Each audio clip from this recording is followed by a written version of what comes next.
Hello everyone, welcome back to another video. Today I'll be discussing time travel. Now, if you're anything like me and you love sci-fi movies, you probably find time travel super interesting. And part of what makes it so interesting is how complex and confusing it is. So today we'll be diving deep into these complex ideas, discuss some possibilities and some impossibilities, and the topics that we'll cover are some theories and ideas that might make it possible, some paradoxes that arise from time travel, and whether we just can or cannot do it in general. Of course, we have to begin with Einstein and his theory of special relativity. This theory relies on two postulates.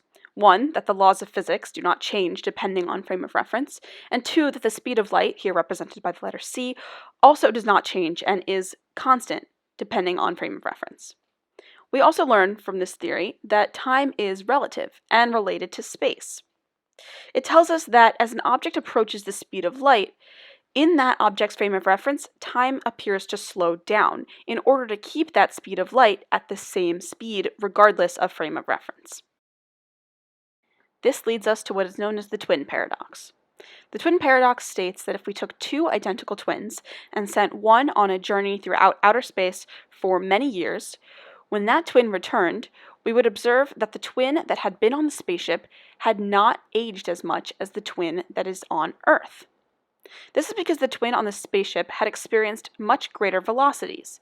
Therefore, in his frame of reference, he would have experienced much slower time. And that's why he hasn't aged as much as the twin on Earth.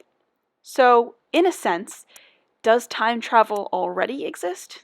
Well, maybe, but that's not the answer we were looking for. When we think of time travel, we think of traveling to the past or the future. So if we look once again at Einstein's theory of special relativity and the idea that as an object approaches the speed of light, time in its frame of reference slows down, we can assume that once that object reaches the speed of light, at that exact moment, time will seem to have stopped. Does that mean that if we go above the speed of light, we can reverse time? Well, that's not really something that we can know, given that going above the speed of light is impossible. So, unfortunately, there still is no answer to this question. But now let's shift gears and talk about wormholes. A wormhole can be thought of as a tunnel that connects two different parts of space. Think of the Space Stone from Avengers and how Thanos can go to two different points in space almost instantaneously.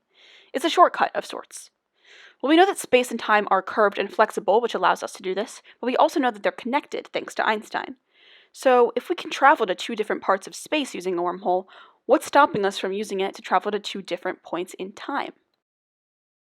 Well, the issue is that wormholes are highly unstable, and in order for this to actually work, we'd have to send an object with negative mass through. Being that we as humans want to do the time traveling, it makes it kind of difficult since we have positive mass. Okay, now let's move on to paradoxes. One of the most commonly discussed paradoxes when talking about time travel is the grandfather paradox. So imagine this scenario. On the left we have your grandfather, in the middle your father, and on the right you. Let's say you traveled back in time and killed your grandfather before he was able to have children. Now, I know this is a dark scenario, but just bear with me. That would then mean that your grandfather couldn't have your father who couldn't have you. Therefore, you are unable to go back in time and kill your grandfather. That then means that your grandfather is alive, who can then have your father, who can have you, which means that you can go back in time and kill your grandfather, and the loop just begins again. I'm sure you can see how this is a troubling paradox. Thankfully, we can look to quantum mechanics for an explanation. One of the most popular ideas in quantum mechanics is the idea behind Schrödinger's cat. Schrödinger's cat is a thought experiment that was used to show that since the cat was inside of the box, there was no way to know whether it was alive or dead at that moment. Therefore, it's both. The same applies for you, your father, and your grandfather. So, is this a solution to the paradox and time travel? Let's take it one step further and talk about multiple universes. Let's say in one universe, Schrödinger's cat is dead, while in the other one, Schrödinger's cat is alive. Well, this forms lots of different paths, where after time travel, different events occur with different outcomes. This avoids paradoxes. Another interesting way that some physicists look at it is that after a time travel event occurs, the universe will turn into a Mobius strip. The Mobius strip is a surface, a one-sided surface, that appears to have two separate sides. This then allows for two different timelines to be run at the same exact time, while really there is still only one universe. This gives us a way to keep the paradox true while containing everything to just one universe, which is great, given that we don't have any evidence of other universes. Now it's time to face the big question. Can we time travel? Well, we don't know. There are too many unanswered questions and unknowns, like is it possible? Is it ethical? How would we do it? What are the consequences we might face? But if we keep asking the right questions, we might one day get there. So what do you think?